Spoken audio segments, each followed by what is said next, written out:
소영아, 사랑해. 저도 정말 많이 사랑해요.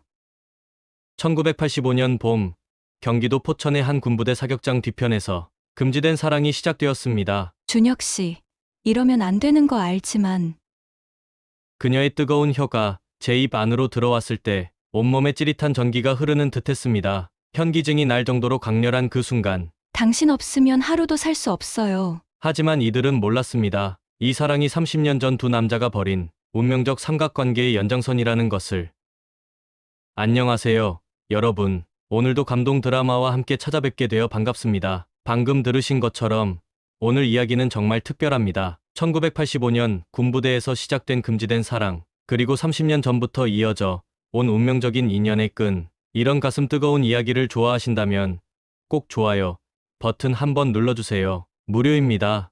이야기 후반부에는 믿기지 않는 반전이 펼쳐지니다. 자, 그럼 지금부터 시작해보겠습니다. 1985년 봄, 경기도 포천의 한 군부대로 함께 떠나보실까요? 제 이름은 이준혁입니다. 1985년 봄, 25살의 나이에 경기도 포천의 한 군부대에서 소위로 복무하고 있었죠. 서울대학교 법학과를 졸업하고 학사장교로 입대한 지 석 달째였는데 솔직히 말하면 하루하루가 단조로웠습니다. 새벽 5시 반이면 어김없이 눈을 떴죠. 나팔 소리가 부대 전체를 깨우기 전에 말입니다. 아버지께서 늘 당부하셨거든요. 준혁아, 군 생활만 2년 잘 버티면 돼. 제대하고 나서 바로 사법고시 준비하자. 종로구에서 작은 약국을 운영하시는 아버지의 꿈은 제가 검사가 되는 것이었습니다. 저 역시 그 꿈을 포기한 적이 없었어요. 군 복무는 그저 거쳐야 할 과정일 뿐이었죠. 하지만 그날은 달랐습니다. 오후 4시, 중대장실에서 호출이 왔거든요. 준혁 소위 들어와.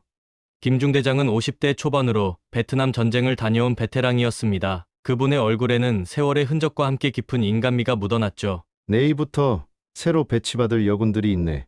자네가 교육 담당을 맡아주게. 여군 말입니까? 저는 놀랐습니다. 1980년대 중반이었지만 여군은 아직 생소한 존재였거든요. 그래. 총 5명인데 특히 박소영 하사는 부산에서 온 아가씨로 사격 실력이 뛰어나다고 하더군.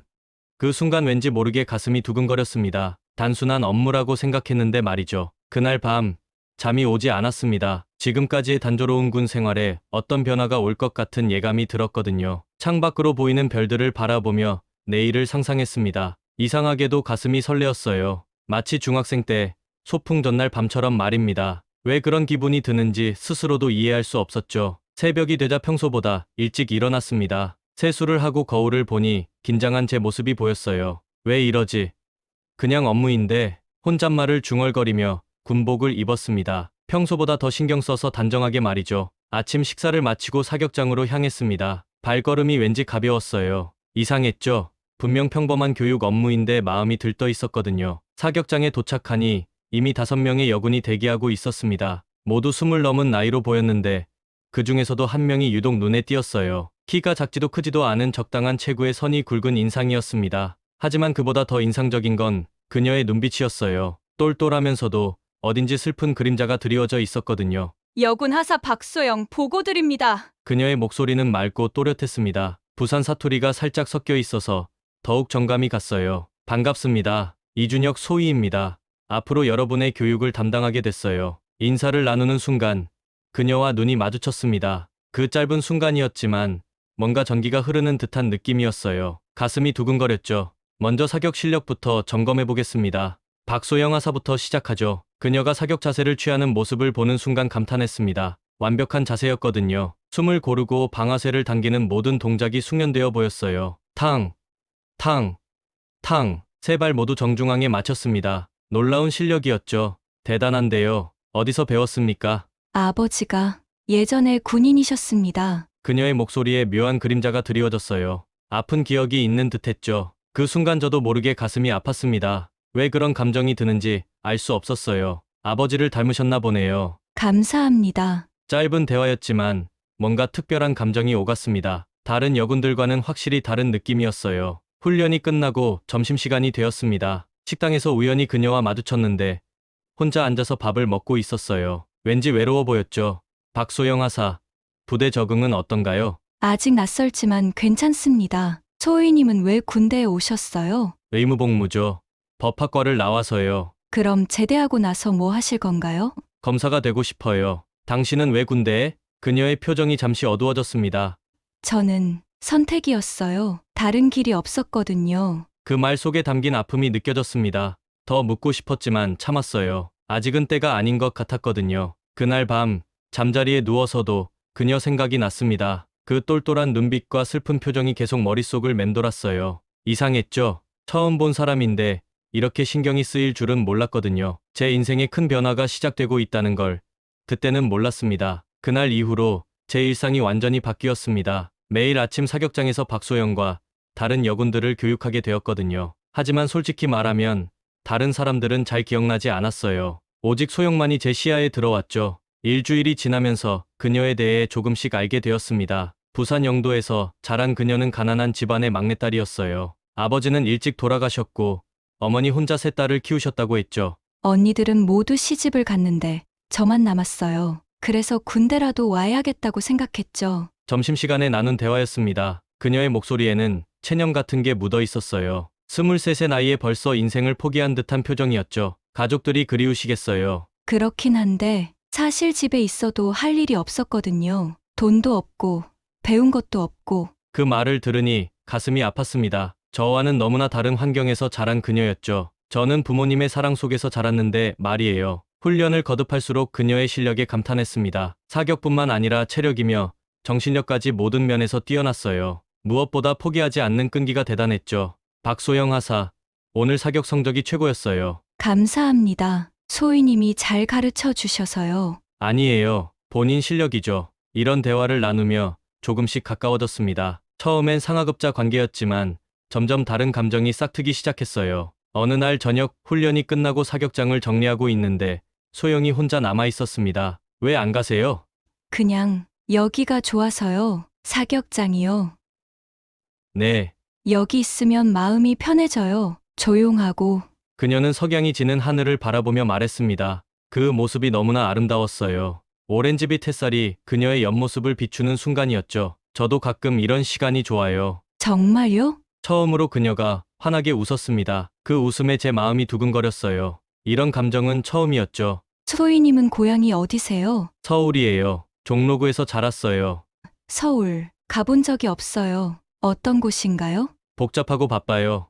여기처럼 조용하지 않죠. 그래도 좋을 것 같은데요. 기회가 많을 테니까. 그녀의 말에서 간절함이 느껴졌습니다. 더 넓은 세상에 대한 동경이 담겨 있었어요. 언젠가 기회가 있으면 구경시켜드릴게요. 그 말이 입에서 나오고 나서 깜짝 놀랐습니다. 왜 그런 말을 했는지 모르겠더라고요. 정말요? 약속이에요. 그녀가 손가락을 내밀었습니다. 새끼손가락으로 약속하자는 뜻이었죠. 어린아이 같은 모습에 웃음이 나왔어요. 약속해요. 새끼손가락을 걸고 약속을 했습니다. 그 순간 뭔가 특별한 일이 시작되는 것 같았어요. 그날 밤 잠이 오지 않았습니다. 계속 소영 생각만 났거든요. 그녀의 웃음소리가 귓가에 맴돌았죠. 이상한 감정이었어요. 설렘과 동시에 불안함도 느껴졌거든요. 다음 날부터 저희는 더 자주 대화를 나누게 되었습니다. 훈련 시간은 물론이고 식사 시간, 휴식 시간에도 말이에요. 다른 사람들이 보기에는 그냥 교관과 교육생의 관계로 보였겠지만 저희 사이에는 특별한 무언가가 흐르고 있었어요. 소영 씨, 고향 음식이 그립지 않아요? 돼지국밥이 제일 그리워요. 어머니가 끓여주시던. 이런 소소한 이야기들을 나누며 서로를 알아갔습니다. 그녀는 생각보다 감성적이고 순수한 면이 있었어요. 어느 날 비가 내렸습니다. 훈련을 실내에서 하게 되었는데 소영이 창밖을 바라보며 멍하니 서 있더라고요. 무슨 생각해요?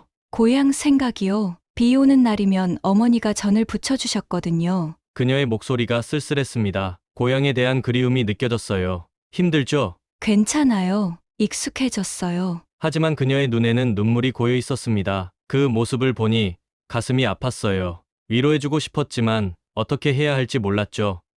소영 씨, 네. 당신이 힘들어하는 모습을 보면 제 마음도 아파요. 그 말이 저도 모르게 튀어나왔습니다. 소영이 깜짝 놀란 표정으로 저를 바라봤어요. 소희님. 미안해요. 이상한 말 했나요? 아니에요. 고마워요. 그녀가 처음으로 제 손을 살짝 만졌습니다. 전기가 통하는 듯한 느낌이었어요. 그 순간 저는 확신했습니다. 이것이 사랑이라는 걸 말이에요. 하지만 동시에 두려움도 느꼈습니다. 군대에서 남녀 간의 관계는 엄격히 금지되어 있었거든요. 발각되면 둘 다 큰 처벌을 받게 될 테니까요. 그럼에도 불구하고 제 마음은 이미 그녀에게 향하고 있었습니다. 돌이킬 수 없을 만큼 깊이 빠져들고 있었죠. 한 달이 지나면서 소영과 저 사이의 감정은 걷잡을 수 없이 깊어졌습니다. 매일 훈련이 끝나면 사격장 뒤편에서 만나는 것이 일상이 되었어요. 그곳은 저희만의 비밀스러운 공간이었죠. 어느 목요일 저녁 평소보다 늦은 시간에 만났습니다. 다른 사람들이 모두 내무반으로 들어간 후였어요. 소영이 먼저 와서 기다리고 있었죠. 오늘 늦었네요. 미안해요. 중대장님이 늦게까지 붙잡고 계셔서. 그녀가 안도의 표정을 지었습니다. 저를 기다리는 동안 얼마나 초조했을까 생각하니 미안했어요. 소영아, 오늘 당신 정말 예뻐 보여요. 갑자기 왜 그런 말을? 얼굴이 빨갛게 달아오른 그녀가 더욱 사랑스러웠습니다. 저도 모르게 그녀의 뺨에 손을 갖다 댔어요. 준혁 씨, 누가 봐요. 아무도 없어요. 지금은 우리만 있잖아요. 그녀의 눈이 촉촉해졌습니다. 달빛 아래서 보는 그녀의 모습은 천사 같았어요. 더 이상 참을 수 없었죠. 소영 씨, 사랑해요. 저도 정말 많이 사랑해요. 그 순간 서로를 끌어안았습니다. 따뜻한 체온이 느껴졌어요. 그녀의 머리카락에서 은은한 비누 향이 났죠. 준혁 씨, 이러면 안 되는 거 알지만, 저도 알아요. 하지만 당신 없으면 하루도 살 수 없어요. 서로의 눈을 바라보며 천천히 입술을 맞췄습니다. 첫 키스보다 더 깊고 간절한 키스였어요. 시간이 멈춘 것 같았죠. 소영 씨, 당신과 함께하는 이 순간이 제 인생에서 가장 행복해요. 저도 그래요. 이런 기분은 처음이에요. 그녀가 제 가슴에 머리를 기댔습니다. 심장 소리가 들릴 만큼 가까운 거리였어요. 그 따뜻함이 온몸으로 전해졌죠. 결혼하면 이런 기분일까요? 소영이 작은 목소리로 물었습니다. 그 말에 가슴이 뛰었어요. 우리 언젠가 정말 결혼할 수 있을까요? 꼭 그럴 거예요. 이 사랑이 진짜니까요. 손가락을 깍지 끼고 미래를 약속했습니다. 비현실적인 꿈 같았지만 간절히 바랐어요. 며칠 후 더욱 대담해졌습니다. 사격장 뒤편 언덕의 작은 움막 같은 곳을 발견했거든요. 비를 피할 수 있는 공간이었죠. 여기서라면 더 안전할 것 같아요. 정말 아무도 안 와요? 네, 제가 확인해 봤어요. 그곳에서 더 많은 시간을 보냈습니다. 서로의 손을 잡고 꿈을 이야기했어요. 제대하면 부산에 한번 가고 싶어요. 정말요? 우리 집에 오시겠어요? 어머니께 인사드리고 싶어요. 사위 될 사람이라고. 소영이 부끄러워하며 제 어깨를 때렸습니다. 그 모습이 너무 귀여웠어요. 그럼 저도 서울 가서 아버지께 인사드릴게요. 이런 달콤한 대화를 나누며 행복한 시간을 보냈습니다. 하지만 동시에 위험도 커지고 있었어요. 어느 날 밤, 평소보다 더 늦은 시간에 만났습니다. 그날따라 소영이 유독 애교스러웠어요. 준혁 씨, 오늘 제가 뭔가 달라 보이지 않아요? 어떻게요? 머리를 다르게 했어요. 예뻐 보이려고. 정말로 머리를 곱게 빗어 넘겼더라고요. 평소의 단정한 모습과는 다른 여성스러운 매력이 있었어요. 정말 예뻐요. 너무 예뻐서 다른 남자들이 좋아할까봐 걱정될 정도예요. 바보예요. 제 마음에는 오직 준혁 씨뿐이에요. 그녀가 제 품에 파고들었습니다. 더욱 꽉 안아주었어요. 이런 순간이 영원했으면 좋겠다고 생각했죠. 소영 씨, 제가 지켜줄게요. 평생 행복하게 해줄게요. 약속해요? 약속해요. 새끼손가락을 걸고 맹세했습니다. 그리고 다시 한번 깊은 키스를 나누었어요. 하지만 그때 멀리서 발소리가 들렸습니다. 둘 다 깜짝 놀라 떨어졌어요. 누가 오는 것 같아요. 빨리 숨어요. 다행히 그냥 지나가는 사람이었습니다. 하지만 그 순간 얼마나 위험한 일을 하고 있는지 깨달았어요. 준혁 씨, 무서워요. 괜찮아요. 제가 있잖아요. 하지만 저도 불안했습니다. 언젠가는 들킬 수도 있다는 생각이 들었거든요. 다음 날, 김 병장이 이상한 눈빛으로 저를 바라봤습니다. 준혁 소위님, 요즘 밤에 자주 나가시네요. 훈련 정리 때문이에요. 박소영 하사도 요즘 자주 늦던데. 혹시 그 말에 등골이 오싹했습니다. 뭔가 눈치챈 것 같았어요. 무슨 말씀인지 모르겠는데요. 아, 그냥 그런 것 같아서요. 하지만 김 병장의 표정이 심상치 않았습니다. 분명히 의심하고 있었어요. 그날 밤, 소영에게 경고했습니다. 김 병장이 뭔가 알고 있는 것 같아요. 어떻게 해야 할까요? 며칠간 만나지 말아요. 너무 위험해요. 하지만 보고 싶으면 어떡해요? 그녀의 눈에 눈물이 고였습니다. 저도 마음이 아팠어요. 저도 마찬가지예요. 하지만 지금은 참아야 해요. 알겠어요. 하지만 정말 힘들 것 같아요. 마지막 포옹을 하며 헤어졌습니다. 언제 다시 만날 수 있을지 모르는 상황이었죠. 며칠이 지나도 서로를 그리워하는 마음은 더욱 간절해졌습니다. 훈련 시간에 마주치는 눈빛만으로도 서로의 마음을 확인했어요. 결국 참을 수 없어서 다시 만나기로 했습니다. 이번에는 더욱 조심스럽게 말이에요. 하지만 저희는 몰랐습니다. 이미 김 병장이 저희의 뒤를 밟고 있다는 것을 말이에요. 며칠간 만나지 못한 시간은 지옥 같았습니다. 소영의 얼굴을 보고 싶어서 미칠 것 같았어요. 훈련 시간에 스쳐 지나가는 시선만으로는 턱없이 부족했죠. 결국 참을 수 없어서 다시 만나기로 했습니다. 내일 밤 10시에 평소 장소에서 만나요. 훈련 중에 작은 쪽지를 건넸습니다. 소영이 고개를 끄덕이는 것을 보고 안도했어요. 그날 밤 평소보다 더 조심스럽게 사격장 뒤편으로 향했습니다. 주변을 여러 번 둘러본 후에야 움직였어요. 소영이 이미 와서 기다리고 있었죠. 보고 싶었어요. 저도요. 정말 미칠 것 같았어요. 서로를 끌어안는 순간 그동안의 그리움이 한꺼번에 폭발했습니다. 더욱 간절하게, 더욱 뜨겁게 사랑을 확인했어요. 준혁 씨, 이렇게 몰래 만나는 게 맞을까요? 모르겠어요. 하지만 당신 없으면 살 수 없어요. 그녀의 손을 꽉 잡았습니다. 차가운 밤 공기에도 불구하고 그녀의 손은 따뜻했어요. 저도 마찬가지예요. 하루하루가 너무 길었어요. 앞으로는 더 자주 만나요. 위험하더라도 그렇게 결심하고 다음 날부터 다시 정기적으로 만나기 시작했습니다. 하지만 김 병장의 의심스러운 시선은 계속되었어요. 준혁 소위님, 박소영 하사랑 자주 업무를 보시네요. 여군 교육이 제 담당이니까요. 그런데 다른 여군들보다 유독 박소영 하사와 많이 대화하시는 것 같던데요. 점점 노골적으로 의심하기 시작했습니다. 저는 최대한 태연하게 행동하려 했지만 내심 불안했어요. 며칠 후 더 큰 문제가 생겼습니다. 같은 부대의 이상병이 김 병장에게 귀뜸했다는 소문이 들렸거든요. 김 병장님, 어젯밤에 사격장 뒤편에서 사람 그림자 2개를 봤어요. 정말이야? 네, 남자 하나, 여자 하나였어요. 뭔가 수상했어요. 이 소식을 들은 순간 등골이 오싹했습니다. 들킨 건 아닐까 하는 생각에 밤잠을 이룰 수 없었어요. 다음 날 소영에게 상황을 알렸습니다. 이제 정말 위험해요. 누군가 우리를 봤대요. 어떻게 해야 할까요? 소영의 얼굴이 창백해졌습니다. 저도 마찬가지였어요. 당분간 만나지 말아요. 정말로 이번엔 안 돼요. 하지만 소영 씨, 들키면 우리 둘 다 끝이에요. 당신 미래도 생각해야죠. 그녀가 울먹이기 시작했습니다. 그 모습을 보니 가슴이 찢어질 것 같았어요. 준혁 씨, 혹시 저 때문에 피곤하신 건 아니죠? 무슨 소리예요? 당신이 없으면 제가 어떻게 살아요?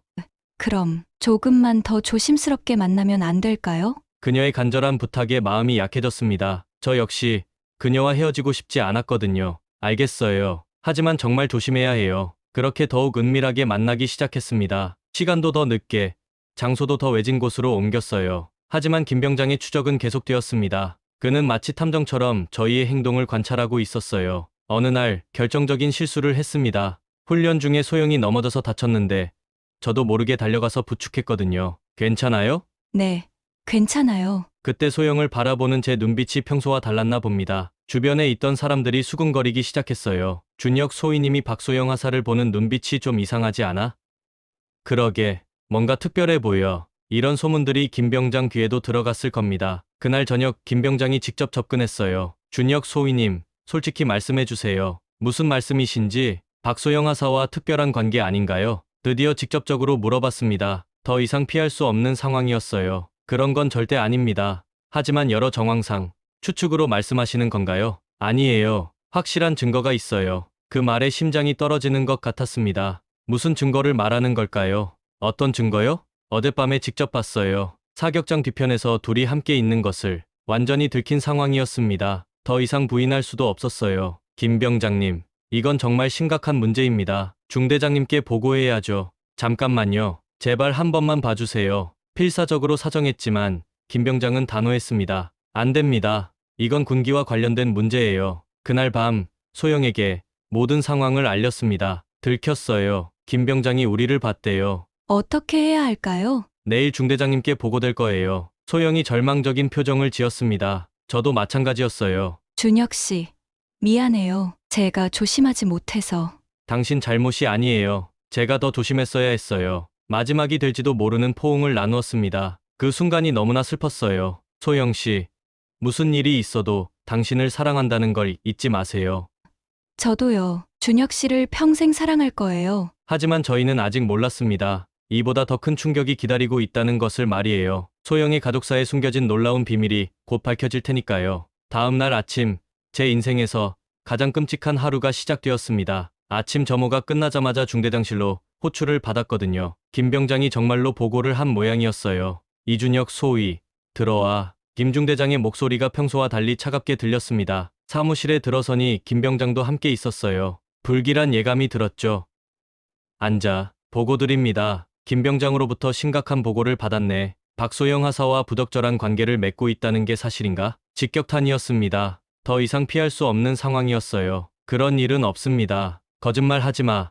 김병장이 직접 목격했다고 하는데, 중대장님, 김병장이 오해하신 것 같습니다. 하지만 김병장이 구체적인 증언을 시작했습니다. 어젯밤 10시 30분경 사격장 뒤편에서 두 사람이 포옹하는 것을 직접 봤습니다. 그뿐만 아니라 지난 한 달간 계속 그런 식으로 만나고 있었어요. 제 얼굴에서 피가 빠지는 것 같았습니다. 모든 게 들통났거든요. 이준혁 소위, 이게 사실인가? 김 중대장의 눈빛이 매서웠습니다. 더 이상 거짓말할 수 없었어요. 죄송합니다. 뭐가 죄송하다는 거야? 사실이라는 말인가? 네, 사실입니다. 그 순간 중대장의 얼굴이 불그락푸르락 변했습니다. 분노가 극에 달한 모습이었어요. 이런 날강도 같은, 내가 그런 인간이었나? 중대장님, 저희는 진심으로, 입 닥쳐, 진심이고 뭐고 간에 군대에서 이런 짓을 하다니. 그때 박소영도 호출되었습니다. 그녀가 들어오는 순간 제 가슴이 무너져 내렸어요. 창백한 얼굴로 벌벌 떨고 있었거든요. 박소영 하사, 이준혁 소위와 연애하고 있다는 게 사실인가? 죄송합니다. 소영도 더 이상 부인할 수 없었습니다. 눈물을 흘리며 고개를 숙였어요. 둘 다 정말 실망스럽다. 특히 이준혁 소위, 내가 이럴 줄은 몰랐어. 그때 더 큰 충격이 기다리고 있었습니다. 중대장이 갑자기 소영에게 다른 질문을 했거든요. 박소영 하사, 내 아버지 성함이 뭐라고 했지? 박철수입니다. 그 순간 중대장의 표정이 완전히 바뀌었습니다. 분노에서 놀라움으로 말이에요. 박철수. 혹시 베트남 전쟁 때 복무한 박철수 중사 말인가? 네, 맞습니다. 그럼 너는 박철수의 딸이란 말인가? 네, 그렇습니다. 중대장이 의자에 주저앉았습니다. 마치 유령을 본 것 같은 표정이었어요. 이럴 수가, 박철수의 딸이라니. 무슨 의미인지 알 수 없었지만 뭔가 중요한 일이 벌어지고 있는 것 같았어요. 중대장님, 무슨 말씀이신지. 박철수 중사는 내 선임이었어. 베트남에서 함께 싸운 전우였지. 놀라운 사실이었습니다. 소영의 아버지가 중대장의 선임이었다니요. 그런데 이준혁 소위, 내 아버지 성함은 뭔가? 이용수입니다. 이용수. 혹시 약국 운영하는 이용수 씨인가? 네, 맞습니다. 그 순간 중대장의 얼굴이 더욱 놀라움으로 일그러졌습니다. 이럴 수가, 이용수와 박철수의 자식들이 뭔가 심상치 않은 분위기였어요. 중대장이 과거를 회상하는 듯한 표정을 지었거든요. 중대장님, 혹시 저희 아버지를 아시나요? 아는 정도가 아니야. 셋이서 베트남에서 함께 싸웠어. 나와 박철수, 그리고 이용수. 충격적인 사실이었습니다. 저희 아버지들이 모두 전우였다는 거죠. 하지만 그게 끝이 아니었어. 중대장의 목소리가 무겁게 가라앉았습니다. 베트남에서 돌아온 후에 큰 일이 있었지. 무슨 일이었습니까?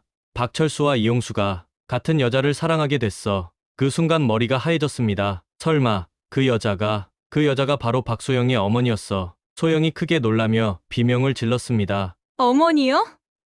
그래, 내 어머니 김영순 씨였지. 당시 부산에서 가장 예쁜 처녀였어. 믿을 수 없는 이야기였습니다. 저희 아버지들이 소영의 어머니를 두고 경쟁했다니요. 결국 김영순 씨는 박철수를 선택했어. 그리고 이용수는 상심해서 서울로 떠났지.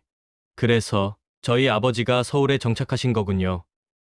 그렇지. 그 후로 둘의 우정은 끝났어. 서로 연락도 끊고 말이야. 이제 모든 퍼즐이 맞춰졌습니다. 저와 소영의 만남이 단순한 우연이 아니었던 거죠. 이게 무슨 운명의 장난이야. 중대장이 한숨을 크게 쉬었습니다. 그런데 그 두 사람의 자식들이 사랑에 빠지다니. 소영이 절망적인 표정으로 저를 바라봤습니다. 이 모든 상황이 너무나 복잡했어요. 중대장님, 그럼 저희는 당분간 격리 조치다. 이준혁 소위는 다른 부대로 전속. 박소영 하사는 전역 처리하겠어. 안 됩니다. 제발. 이미 결정된 일이야. 더 이상 논의할 여지가 없어. 그 순간 소영이 울음을 터뜨렸습니다. 저도 절망감에 빠졌어요. 준혁 씨. 소영아, 모든 것이 끝난 것 같았습니다. 저희의 사랑도, 미래도 모두 무너져 내렸어요. 그날 밤, 저는 아버지께 급히 전화를 드렸습니다. 이 모든 상황을 어떻게 설명해야 할지 막막했지만, 진실을 알아야 했거든요. 아버지, 혹시 박철수라는 분을 아세요? 전화기 너머로 아버지의 숨소리가 크게 들렸습니다. 긴 침묵이 흘렀어요. 왜, 갑자기 그 이름을 물어보는 거니? 아버지가 아시는 분 맞나요? 그래, 아는 사람이다. 베트남에서 함께 싸운 전우였지. 역시 사실이었습니다. 아버지의 목소리에는 복잡한 감정이 섞여 있었어요. 아버지, 그분에게 딸이 있는데 제가 그 딸과 뭐라고? 박철수의 딸이라고? 네, 그런데 저희가 사랑하게 됐어요. 전화기 너머로 뭔가 떨어지는 소리가 들렸습니다. 아버지가 차를 떨어뜨린 모양이었어요. 준혁아, 그게 정말이니? 네, 정말이에요. 그런데 아버지, 박철수 아저씨의 아내분을 아버지도 좋아하셨나요? 또 다시 긴 침묵이 흘렀습니다. 아버지의 무거운 한숨이 들렸어요. 그래, 그랬었다. 영순이를 정말 사랑했었지. 그럼 정말 소영이 어머니를 두고 박철수와 경쟁했었어. 하지만 영순이는 결국 박철수를 선택했지. 아버지의 목소리에는 30년이 지나도 아물지 않은 상처가 묻어 있었어요. 그래서 서울로 오신 거군요. 그렇다. 더 이상 부산에 있을 수 없었어. 매일 그들을 보는 게 너무 괴로웠거든. 그제서야 아버지의 마음을 이해할 수 있었습니다. 첫사랑의 아픔으로 고향을 떠나신 거였어요. 아버지, 그럼 저와 소영이는 안 된다. 절대 안 돼. 아버지의 목소리가 단호했습니다. 왜요? 저희는 진심으로 사랑해요. 그 집안과는 인연을 맺을 수 없어. 내가 겪은 아픔을 너도 겪게 할 수는 없다. 하지만 아버지, 그건 옛날 일이잖아요. 옛날 일이라고. 30년이 지났지만 여전히 가슴이 아프다. 아버지의 고통이 느껴졌습니다. 하지만 저는 포기할 수 없었어요. 한편 소영도 부산에 어머니께 전화를 드리고 있었습니다. 어머니 김영순 씨는 딸의 전화를 받고 크게 놀라셨다고 했어요. 다음 날 소영이 저에게 들려준 이야기는 더욱 충격적이었습니다. 어머니가 모든 걸 말씀해 주셨어요. 뭘 말씀하셨는데요? 사실 어머니는 준혁 씨 아버지를 더 사랑하셨대요. 믿을 수 없는 말이었습니다. 그럼 왜 소영 씨 아버님과 결혼하신 거죠? 용수 아저씨가 준혁 씨 아버지가 갑자기 서울로 떠나버렸대요. 아무 말도 없이. 왜요? 자신은 가난한 집 아들이라 어머니를 행복하게 해줄 수 없다고 생각하셨나 봐요. 그제서야 진실이 드러났습니다. 아버지는 스스로 포기한 거였어요. 그래서 어머니는 아버지와 결혼하셨지만 평생 용수 아저씨를 그리워하셨대요. 가슴이 아팠습니다. 두 가족 모두 30년간 아픈 마음을 품고 살아온 거였어요. 어머니가 그러시더라고요. 만약 용수 아저씨가 끝까지 기다려줬다면 뭐라고 하셨어요? 아마 다른 선택을 했을 거라고. 그 말에 희망이 생겼습니다. 어쩌면 저희의 사랑이 두 가족의 상처를 치유할 수 있을지도 모른다는 생각이 들었어요. 하지만 현실은 냉혹했습니다. 이틀 후 제게 전속 명령이 내려졌거든요. 강원도 철원으로 전속이다. 내일 당장 떠나라. 중대장님, 제발 한 번만 기회를. 이미 결정된 일이야. 더 이상 논의할 여지가 없어. 소영도 전역 처리가 확정되었습니다. 일주일 후면 부산으로 돌아가야 했어요. 그날 밤 마지막으로 만날 수 있었습니다. 사격장 뒤편이 아니라 부대 정문 앞 작은 카페에서였어요. 이제는 숨을 필요도 없었으니까요. 준혁 씨, 어떻게 해야 할까요? 소영의 눈에는 눈물이 고여 있었습니다. 포기할 수 없어요. 당신을 사랑하니까요. 저도 마찬가지예요. 하지만 어떻게 방법을 찾을 거예요. 반드시. 하지만 막막했습니다. 부모님의 반대, 군의 처벌, 모든 것이 저희를 가로막고 있었어요. 소영 씨, 약속해요. 서로를 잊지 말자고. 네, 약속해요. 마지막 키스를 나누었습니다. 달콤하면서도 쓰라린 맛이었어요. 2년 후 제가 제대하면 부산으로 갈게요. 정말요?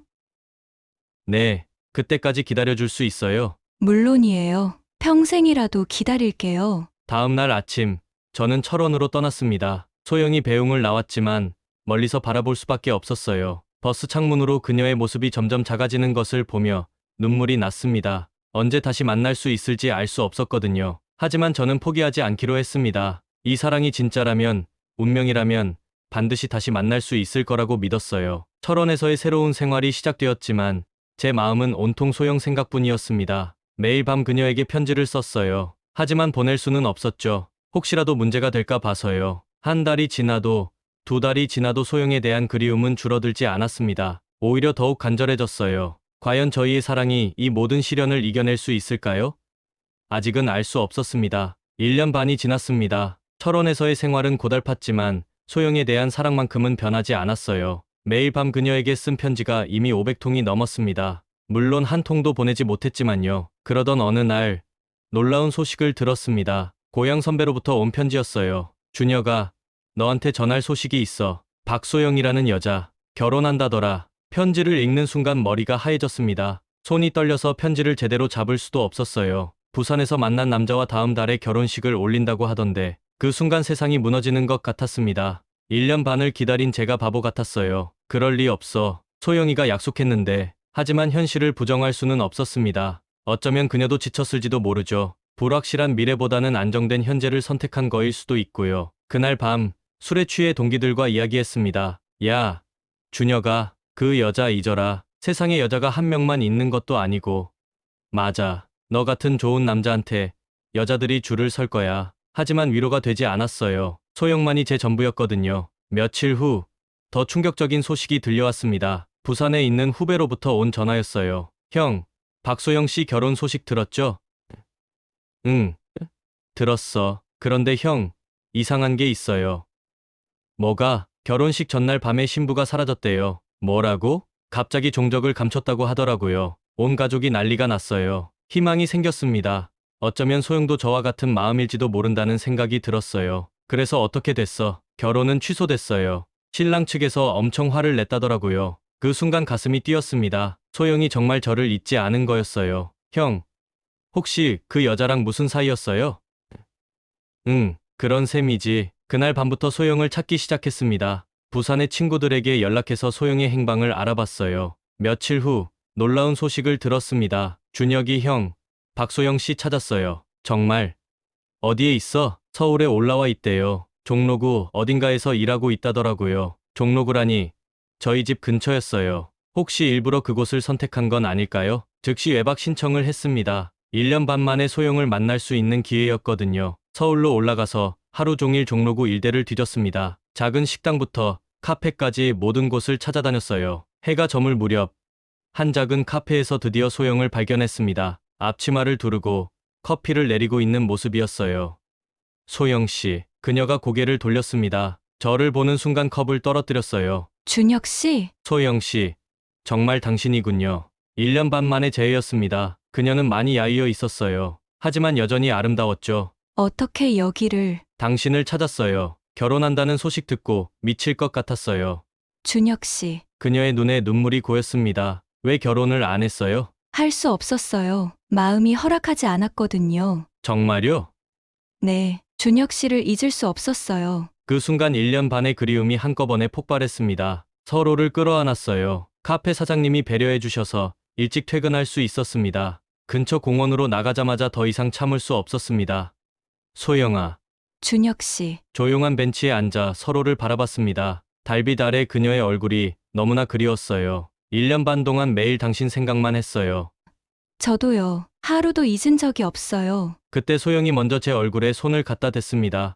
부드러운 손길이 느껴졌어요. 보고 싶었어요. 더 이상 참을 수 없었습니다. 천천히 얼굴을 가까이 하며 입술을 맞췄어요. 처음엔 조심스럽고 부드러운 키스였습니다. 하지만 곧 더욱 간절해졌어요. 1년 반의 그리움이 한순간에 터져나왔죠. 소영도 마찬가지였나 봅니다. 더욱 깊게 저에게 응답했거든요. 그녀의 뜨거운 혀가 제 입 안으로 들어왔을 때 온몸에 찌릿한 전기가 흐르는 듯했습니다. 현기증이 날 정도로 강렬한 감정이었어요. 마치 오랫동안 목말랐던 사람이 단비를 만난 것 같았죠. 소영 씨, 당신 없으면 정말 살 수 없어요. 저도요. 이렇게 다시 만날 수 있을 줄 몰랐어요. 다시 한 번 더 깊고 뜨거운 키스를 나누었습니다. 이번에는 더욱 격렬했어요. 서로의 체온이 느껴질 정도로 가까이 붙어 있었죠. 그녀의 입술은 여전히 달콤했고 그 따뜻함이 온몸으로 퍼져나갔습니다. 마치 얼어붙었던 제 마음이 녹아내리는 것 같았어요. 결혼식 전날 밤에 왜 도망쳤어요? 준혁 씨, 생각이 나서 견딜 수 없었어요. 다른 남자와 결혼할 수 없었거든요. 부모님이 많이 화내셨죠? 처음엔 그랬어요. 하지만 지금은 이해해 주세요. 정말요? 네, 어머니가 그러시더라고요. 진짜 사랑을 놓치지 말라고. 희망적인 소식이었습니다. 소영의 어머니가 저희를 이해해 주신다니요. 그런데 준혁 씨 부모님은 어떠세요? 아직 반대하세요. 아버지가 그럼 어떻게 해야 할까요? 직접 만나 뵙고 설득해 볼게요. 저희 사랑이 진짜라는 걸 보여드릴 거예요. 그날 밤 집에 돌아가서 아버지께 모든 걸 털어놓았습니다. 아버지, 소영이를 만났어요. 뭐라고? 만나지 말라고 했잖아. 아버지, 저희는 진심으로 사랑해요. 포기할 수 없어요. 안 된다고 했잖아. 하지만 이번에는 포기하지 않았습니다. 아버지, 30년 전의 아픔 때문에 저희까지 불행해져야 하나요? 그게 무슨 소리야?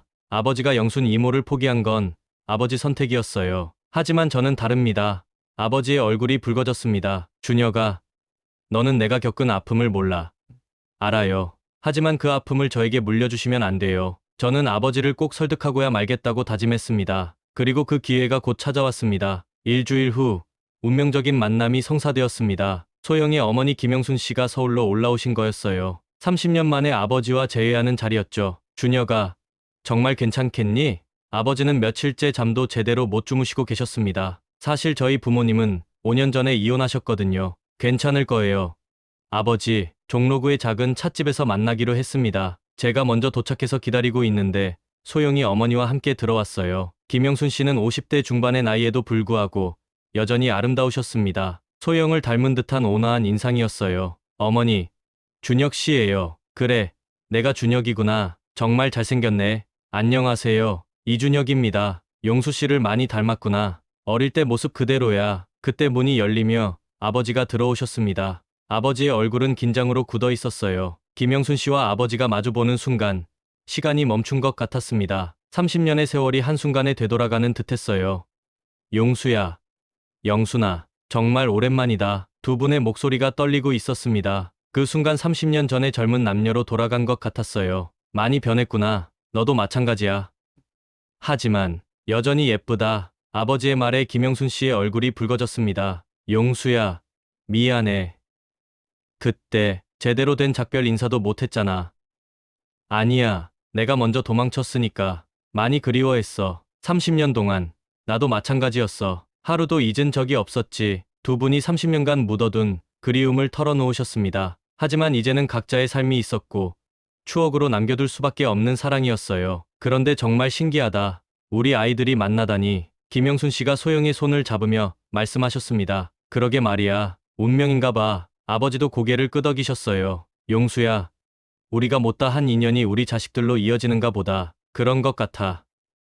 어쩌면 이게 하늘의 뜻일지도 몰라. 그때 저는 용기를 냈습니다. 아버지, 영순 이모님, 저는 소영이를 정말 사랑합니다. 준혁 씨, 군대에서 처음 만났을 때부터 지금까지 제 마음은 변하지 않았어요. 소영도 용기를 냈습니다. 저도 마찬가지예요. 준혁 씨 없으면 살 수 없어요. 김영순 씨가 아버지를 바라봤습니다. 용수야, 축복해주자. 우리 아이들. 아버지가 깊은 한숨을 쉬시더니 고개를 끄덕이셨습니다. 그래, 우리가 이루지 못한 사랑을 이 아이들이 완성하는 거겠지. 정말이세요? 그래, 준혁아, 너희들 결혼해라. 우리가 못다 한 사랑을 대신 이뤄다오. 그 순간 소영과 저는 서로를 끌어안았습니다. 드디어 모든 장애물이 사라진 거였어요. 고마워요. 아버지, 영순 이모님도 고맙습니다. 우리가 고마워해야지. 이렇게 좋은 인연을 만들어줘서. 그날 이후 모든 것이 빠르게 진행되었습니다. 제가 제대하자마자 정식으로 프로포즈했어요. 박소영 씨, 저와 결혼해 주시겠습니까? 네, 기꺼이요. 1987년 봄, 저희는 결혼했습니다. 결혼식에는 두 집안의 가족들이 모두 참석했어요. 김중 대장님도 축사를 해주셨죠. 사랑은 때로 규칙을 넘어섭니다. 하지만 진정한 사랑이라면 결국 모든 것을 이겨내죠. 결혼 후 저는 사법고시에 합격해서 검사가 되었고 소영은 사회복지사로 일했습니다. 행복한 가정을 꾸렸죠. 아버지와 김영순 씨는 서로 좋은 친구로 지내셨습니다. 때때로 만나서 옛 추억을 나누시면서도 각자의 삶을 존중해 주셨어요. 첫 아이가 태어났을 때 두 분이 함께 병원에 오셨어요. 용수야, 우리 손자 정말 예쁘다. 그럼 우리 둘을 닮았는걸. 이제 우리도 진짜 가족이 됐네. 그러게 말이야. 30년 만에 이런 인연으로 두 분이 함께 웃으시는 모습을 보니 가슴이 뭉클했습니다. 10년 후 저희는 두 아이의 부모가 되었습니다. 어느 날 옛 부대를 방문했어요. 사격장 뒤편, 저희 사랑이 시작된 그곳에서 추억을 되새겼죠. 여기서 우리가 처음 키스했지. 부끄러워. 애들이 들으면 어떡해. 괜찮아. 진짜 사랑이었으니까. 아이들이 물어봤습니다. 아빠, 엄마는 어떻게 만났어요? 아빠가 엄마한테 사격 가르쳐주면서부터야. 저는 아이들을 바라보며 미소 지었습니다. 운명이라는 것이 정말 존재한다면 그것은 사랑하는 사람들을 결국 하나로 만들어주는 힘인 것 같았어요. 금기된 사랑으로 시작된 저희의 이야기는 이제 모든 이들에게 축복받는 영원한 사랑이 되었습니다. 사격장 뒤편에서 시작된 그 작은 사랑이 두 가족의 30년 된 상처를 치유하고 새로운 희망을 만들어낸 거죠. 사랑은 정말 모든 경계를 넘어섭니다. 때로는 금지되고, 때로는 고통스럽지만, 진정한 사랑이라면, 결국 모든 것을 이겨내고 승리하는 법입니다. 부모 세대가 이루지 못한 사랑이 자식 세대를 통해 완성되는 것. 그것이 바로 운명이었습니다. 여러분, 어떠셨나요? 1985년 사격장에서 시작된 금지된 사랑이 30년 전 부모들의 아픈 상처까지 치유하는 아름다운 결말이었습니다. 진정한 사랑은 모든 시련을 이겨낸다는 것, 그리고 운명은 세대를 넘어 이어진다는 것을 오늘 이야기가 보여주었죠. 오늘 이야기가 감동적이셨다면 좋아요 버튼 꾹 눌러주시고 구독과 알림 설정도 부탁드립니다. 다음에도 가슴 뜨거운 이야기로 찾아뵙겠습니다. 오늘도 감사합니다. 건강하세요.